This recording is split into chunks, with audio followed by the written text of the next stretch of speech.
Thank you so much for hanging out with me today. I am JB Bryan, and this is AfroEconomics with JB Bryan. I am the president and chief investment officer at JB Bryan Financial Group.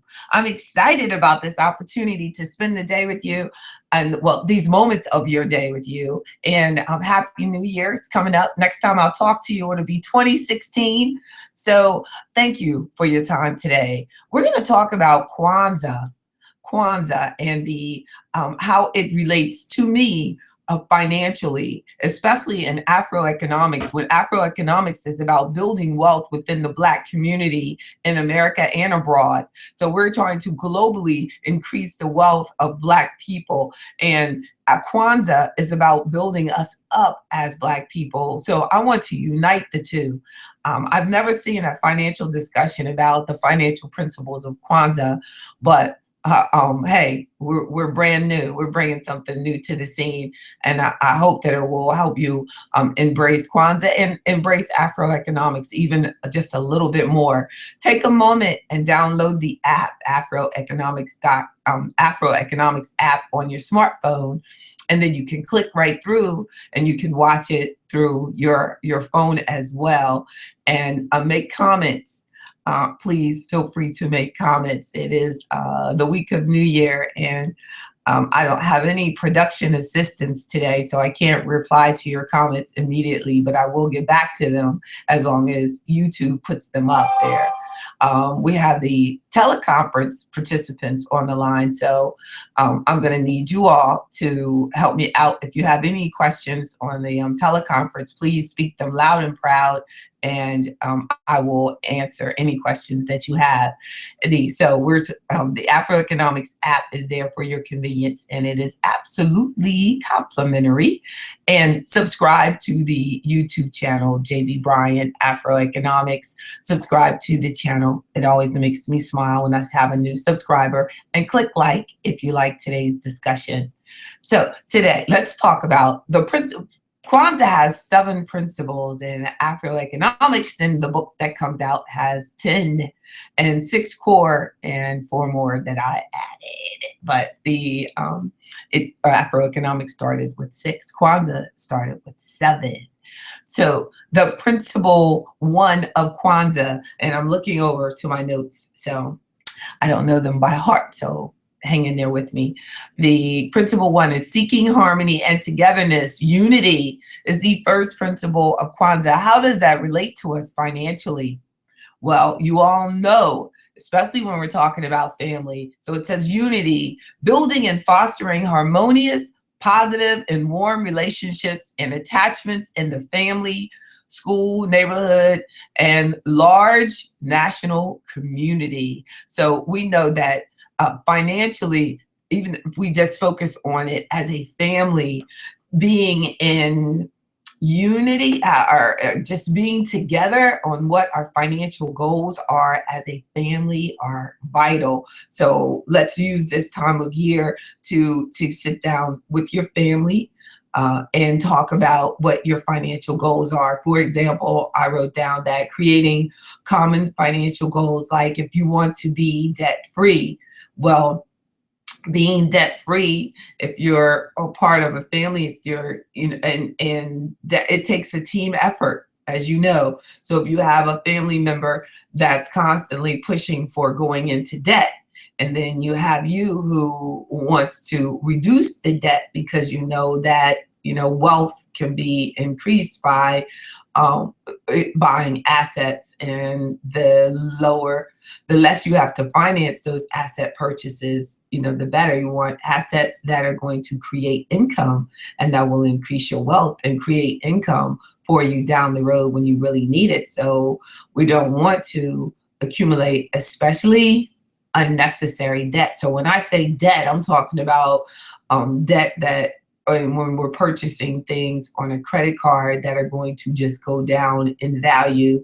So we want to limit credit card purchases. We want to limit the money that's going into assets like vehicles that are going to quickly, not even continuously, but quickly depreciate and reduce in value. So we have to be about unity of just being on one accord, as they would say in church, be on one accord about what you want to accomplish financially and as a community as well. I believe that AfroEconomics represents that our overall effort as Black people is to be free, absolutely free, and that is to be free of unnecessary debts as well.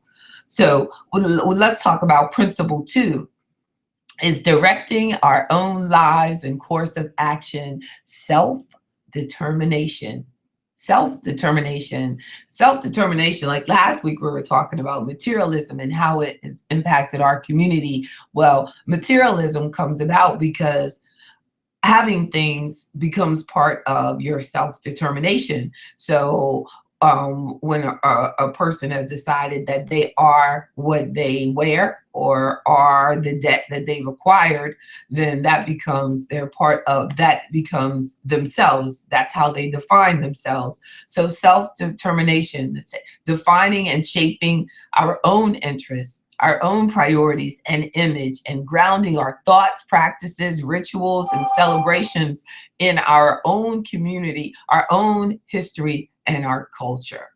So self-determination financially will involve, what does your success look like? What does your success feel like? Learn how to develop your own ideal of what is important to you. What does your you have to determine it. But too often we're allowing television and stores and commercials to tell us what our success is, what our ideal life, what our American dream is, according to another group of Americans, or not even your family. So financially, when we look at principle number 2, that really is important, because the things that you do financially really involve how you feel about yourself. And I hope that you all, will agree as you review this and you discuss that if you look at things that you've done financially, a lot of the habits are in how we develop our own self-value, self-worth, really does come from how we were parented as well. So a lot of times if you have a parent that is really into debt and buying things they really can't afford, a lot of times it goes over into the next generation unless they make a conscious effort to change. I just had a meeting this morning with 2 retired educators, and they had also moved into administration. And they said that our children are so at the mercy of the parents that are raising them. No, and all I could say was, the apple don't fall far from the tree. So self-determination is you deciding now as adults that even though your tree may have not been based on the most solid financial principles, it's not too late for you to decide, for you and your next generations after you, that these are the things that are important to us. It's important to us to not be a slave to these debts. It's important to us to spend time and quality time together and develop what is important to our family. I want to understand how you think. I want my children to know. You might say you want your children to really know you as a person. You want them to know your favorite color. You want them to know what you enjoy doing, what you don't enjoy doing, that you love your job or that you don't like your job, that you always dreamed of doing this or that. But, get into a deeper discussion with them so that they will start establishing what determines their value, what they are as a person, what success is to them.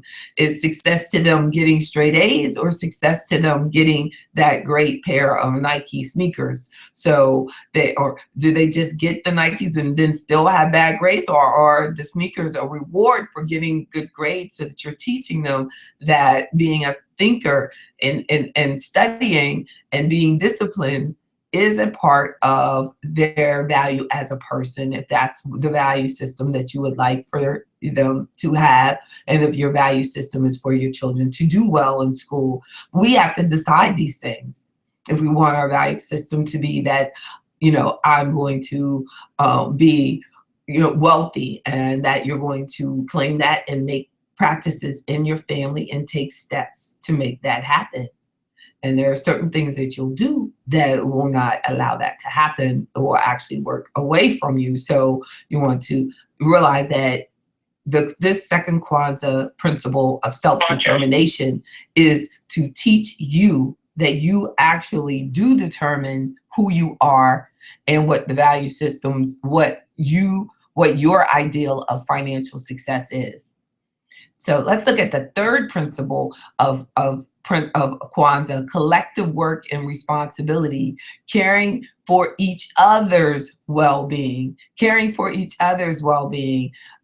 collective work and responsibility. In this formal definition, let me share it with you: investing collectively in our families and communities' well-being, and working in a mutual beneficial way to create the best conditions and possibilities of life for everyone.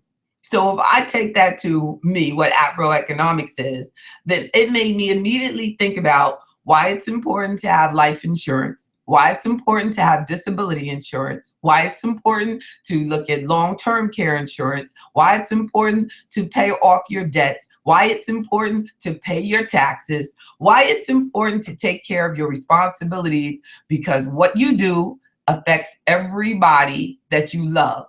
That's what happens. So principle 3 is caring for each other's well-being, collective work and responsibility, realizing that we have responsibility for each other, realizing that what you do represents me and what I do represents you. I do a good job. I do my best.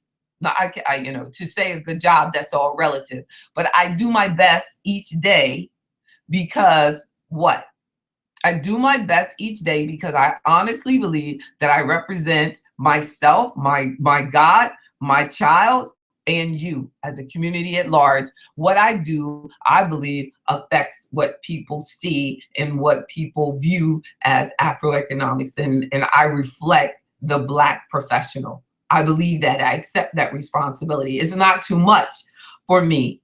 I thank God for the opportunity to do my best each day so that I can represent you accordingly. And I think that Kwanzaa wants us to realize that we have that amount, we have that responsibility to each other. I think that sometimes we get into the world and we forget and we go, oh, that's what they did. But that what they did does reflect on you, and what you do reflects on them. And that's the investment into ourselves, and how it actually affects that investment in yourself has a compounding effect, and it actually helps me as well. You and your strength inspires me. It does. So let's look at principle 4 for Kwanzaa: sharing wealth and resources. The 4, cooperative economic. Formal definition: cooperative economics, the sharing and pooling our financial resources and goods and services for the common benefit of family and community participants, with the goal of building and sustaining cooperative economic enterprises. So we do what you can do and don't hold back. That's my definition of it, is to do everything that you can do and don't hold back. If you have something that another member of your community needs, it is your responsibility to share that and to allow it. I got a text last night from my nephew, and he said, hey, I was wondering, how did you do your app? How did you do that? How did you make that happen? And I started explaining to him how you become an app developer and how you get a license to be an app developer. And I was telling him about the young man that helps me maintain it, and that, and different options that you have and things like that. And then, but I had a responsibility to respond to him. I felt that I had a responsibility. That's cooperative economics. That I want him to be all that he can be, and that what I'm doing is supposed to be piquing his curiosity. It's supposed to be empowering and exciting the next generation. I know you would all agree. You all on the line, do you agree as well? Say amen. That's right. So everything, yes, indeed. So I said, yes, that's right. So thank you. I needed that energy. So that we're talking about cooperative economics, of why it's important to know that we have a common a common relationship, that what you do has a common benefit to me and to your family and to your community, that AfroEconomics and Kwanzaa both agree that it is important for us to help build each other up. It's important for us to do business with each other. You know, my business has been built by Black professionals who want to build wealth and have graced me with the opportunity to serve them. I don't take not one bit of business that I've been blessed with for granted. I know that it is a full responsibility that I have. And I realize that they could have gone anywhere, but they chose to allow me to help them. And we need to realize that as Black business owners also, that these people can go anywhere. So we need to make sure that we don't take each other for granted, as what someone was sharing with me. They were saying about, Black Lives Matter, and they really do. And they were asking, like, how do we, teach Black lives or Black people to know that Black lives matter? And I think that it's from discussions like this that we get to, really realize that we do matter, that our wealth does matter, that the replying to the text about an app does matter. That imagine that could have been a turning point in my nephew's life if I was too busy to respond to his inquiry about that. Don't ever be too busy to help someone who's trying to do right. How can you be too busy for that, but yet have time to watch television, have time to, do all of these thoughtless, unnecessary things that we do? We need to realize that that's where you say Black Lives Matter, when you take the time to help a Black life. That's how we increase everyone's personal wealth. That's where true wealth is when you realize the asset that you are, and the asset that your children are, and every descendant thereof, and all of those before you. Everything that they did for us, we're living off the benefit of that. And I truly believe that. So that was number 4. Number 5, nation building.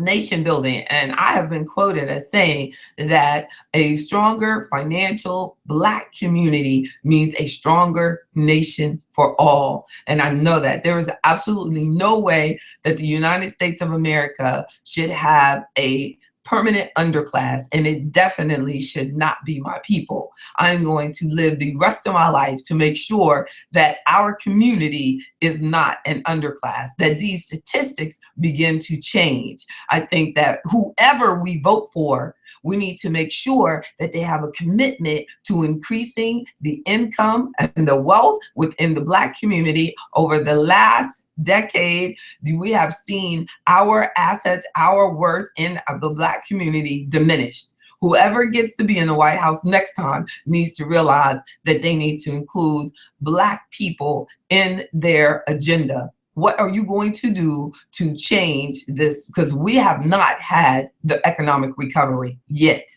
And how are we going to do? What we're going to do is we're going to realize the power that we have as a people and stop just giving our vote away, because we know that, as in principle number 1, that our unity is important.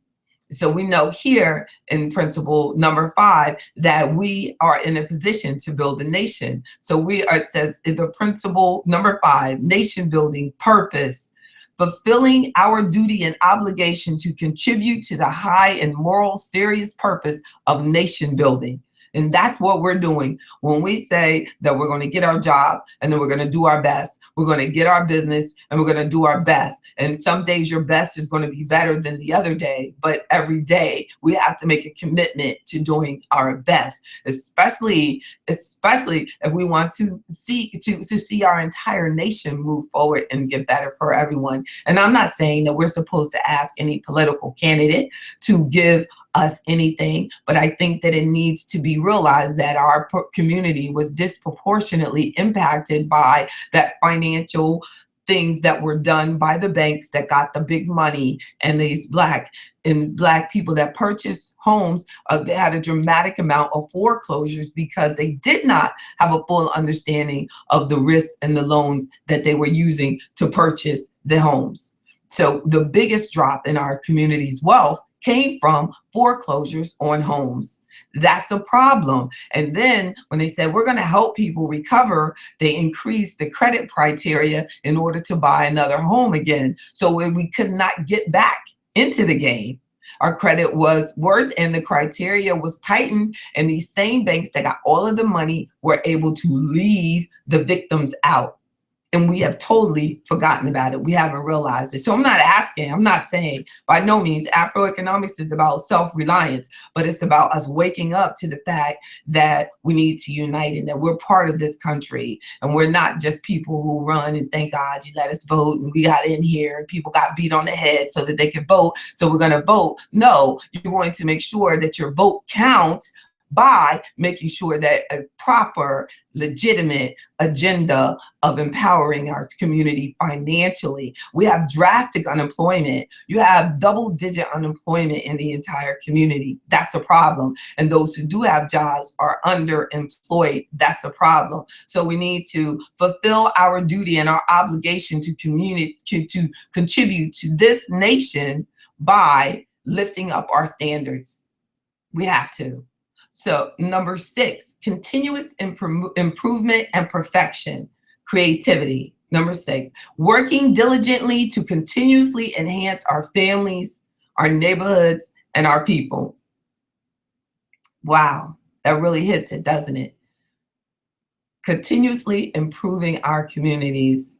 We joke about it. I hear people joke all the time about, that we don't take care of our communities and we don't, do this, and you can't live around Black people and things like that. It's no joking matter. That is a problem. We have to make sure that we take care of our communities. We have to make sure that no matter where you are, you remember who you are and what you came from, that we can always help each other. We don't have to live right next door to each other to still realize that you're Black, because everyone else knows you are. So we have to continue to know that even though if you're doing economically fine, what can you do to help someone else? So we want to work diligently to continuously enhance our families. Everyone has a member of their family who's not performing at their top potential. Have you thought about what you could do to increase their contribution to society? Is there someone that needs to really, be in a program or be in a hospital or get help? It's no laughing matter.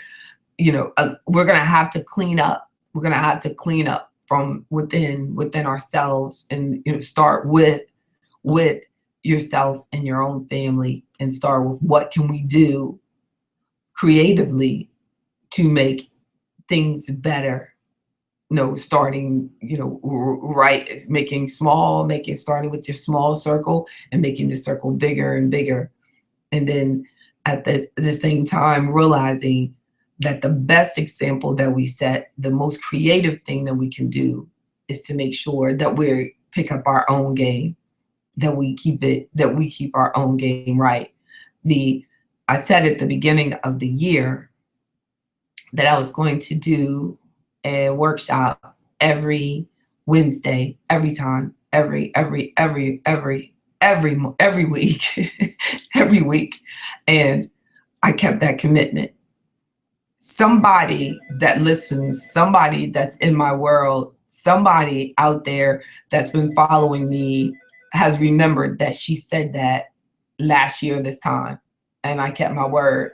I had every excuse in the world to lose my enthusiasm. I've had, deaths of friends, deaths of employees, deaths. I had, such a, challenging year, but I thank God that I stayed the course. And that's what we have to realize, that there's always going to be things that's happening in people's lives, and it is not our duty to judge that person who is going through that challenge right there, but for us to creatively assist them in continuing to stay the course. And many of you have been my motivation to stay the course through a lot of those things. So you never know who you're helping. And let's talk about, so we talked about number 6, and that is continuous improvement and perfection, creativity, working diligently to continuously enhance our families, our neighborhoods, and our people. And then principle 7, the final one, we have to believe in ourselves and a promise of tomorrow, faith.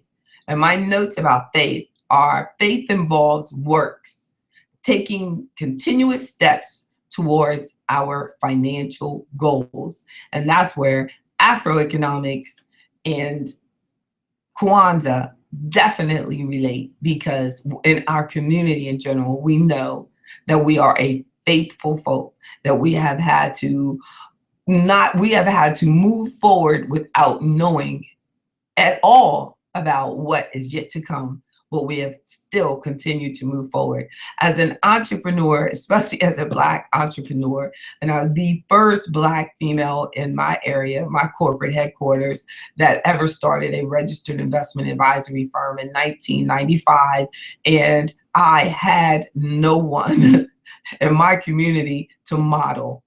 But that's where faith comes in. That's where faith comes in. You may have a financial goal that is way, way, way beyond your understanding, but you cannot compromise that goal. Your debts may be so large that you can't even imagine getting rid of them. But the best way to get rid of them is by not adding to them. And especially at this time of year, we need to give ourselves a break. Give yourself a break, and don't accumulate anymore. Don't accumulate anymore, and also make sure that you make a point to do your best each day with what you do, realizing that our daily habits create our long-term circumstance. So we want to make sure that they're good circumstances, right? So stay positive at all times as well.